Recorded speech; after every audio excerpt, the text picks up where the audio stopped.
Muraho neza abakunzi b'inkuru nshyashya TV. None aha ngiye kubahereza inkuru y'abasore batatu bahawe umugabane w'ingamiya 17 bananirwa kuzigabana.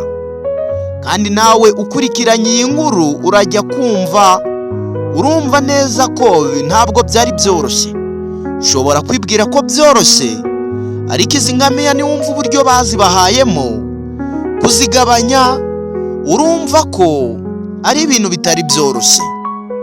Wowe utanga igitekerezo cy'uko wumvise iyi nkuru, kuko niba iyi nkuru aba bahungu barabaswa, niba ugabana izi ngamiya 17, niba kuba bari barazinaniwe kuzigabanya byari ikibazo cyangwa niba ari ubuswa bwabo. Nanone rero reka nguhereze ingamiya 17 n'abahungu batatu uko ibyabo byaje kugenda. Kera kabaye hari hatuye umusaza hamwe n'abahungu be batatu mu mudugudu uturiye agahinga ka Mayaga.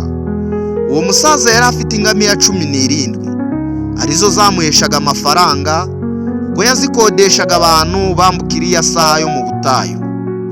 Umunsi umwe uwo musaza yarapfuye, asiga urwibutso rugaragaza uko umutungo we ugomba kugabanywa. Nyuma y'ikiriyo n'ibindi bikorwa byo kumushyingura, abahungu batatu bicaye hasi basoma urwibutso rwa se yabasigiye bw'uburyo bagomba kugabana imitungo ye. Yari yaragabanyije ibintu byose mu bice bitatu bingana, uretse gusa ingamiya 17 zo yazigabanyije mu buryo budasanzwe. Umuhungu mukuru yavuze ko azabona 1/2 cy'ingamiya 17. Undi muhungu wo hagati yavuze ko azabona 1/3 cy'ingamiya 17. Umuhungu wa nyuma ari wo muherezi yavuze ko azabona 1/9 cy'ingamiya 17. Abahungu barikanze cyane barabazanya bati, ese koko izi ngamiya turazigabana gute? Ubwo rero ndetse ingamiya 17 ntizigabanyika na kabiri, ntiyagurana na gatatu, kandi si iyo kugabanya mu mwanya wa 9. Bamaze iminsi myinshi batekereza uburyo bazigabana, ariko babuze igisubizo. None rero baje gufata umwanzuro. Bafashe icyemezo cyo kujya kureba umusaza w'umunyabwenge mu mudugudu bari batuyemo. Bamubwiye ikibazo cyabo cyose bafite, nawe umusaza ntiyabatenguha, arabumva neza batega amatwi. Ahita avuga ko afite umuti w'icyo kibazo. Yababwiye kuzana ingamiya 17 se yavuze ko bagomba kugabana. Barazihawe, ndetse ariko bazihawe mu buryo bwo kugabanwa mu bwenge. Barazizanye rwose. Umusaza w'intumwa y'Imana akuramo ingamiya ye imwe ayongeraho kuri izo 17, nuko ziba 18. Hanyuma abwira umuhungu mukuru gusoma urwibutso rwa se.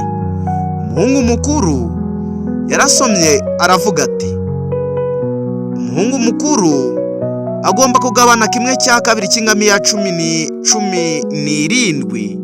Ubwo kubera ko bari wongeyeho yangamiye imwe zabaye 18, yarasomye ati umuhungu mukuru agomba kugabana ingamiya imwe, agomba kugabana 1/2 cy'ingamiya 18. Ubwo ako kanya bakimara kuvuga ko agomba kugabana 1/2 cy'ingamiya 18, bahise bafata ingamiya 18 bagabanya kabiri, babona ingamiya 9. Arangije ahita zitahana.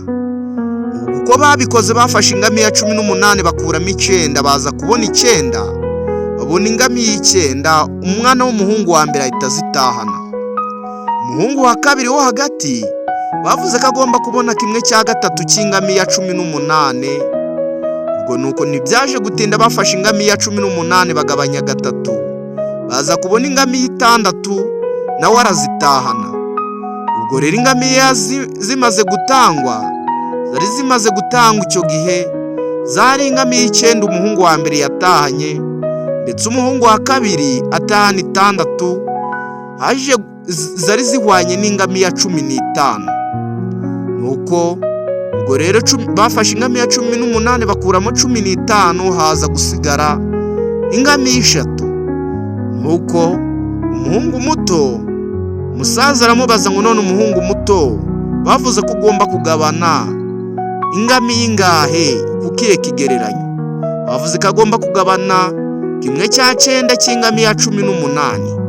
Bafashe ingamiya 18 bagabanya 9, baza kubona ko hasagutse ingamiya 2, arazijyana. Ingamiya zatanzwe zose ni ingamiya 9. Ingamiya 9 zatahanye umuhungu wa mbere, ingamiya 6 zitahana umuhungu wa kabiri, ingamiya 2 zitahana umuhungu wa nyuma. Ubwo rero baje kuziteranya babona ingamiya 17. Nuko umusaza w'umuhanga yasigaranye ingamiya ye yonyine, arayisubiranye ntacyo atakaje. Ese koko aka kantu wari ukazi cyangwa nakubwenge nawe urayamanitse? Ubumenyi bw'uyu musaza bwari ubuhanga mu gutekereza. Yongeyeho ingamiya 1 yo kugira ngo agere ku mubare woroshye kugabanya. Yabonye igisubizo cyoroshye mu buryo bwari bugoye, adafashe ingamiya z'abandi cyangwa ngo ikibazo agihunge. Isomo rero ry'iyi nkuru iratwigisha iki? Ubwenge n'ubushobozi bwo gushaka inzira ihuza abantu no gukemura ibibazo bigoye mu buryo bworoshye. Ni ukuvuga ko buri kibazo cyose gifite igisubizo iyo umuntu atekereje neza. Ndabakunda cyane. Ndashimira wowe wamaze gukanda subscribe kandi nawe ugiye kuyikora. Imana ibampere umugisha. Ciao. Ndetse wibuke gukanda subscribe, utanga ibitekerezo muri comment. Nahamukanye. Ciao.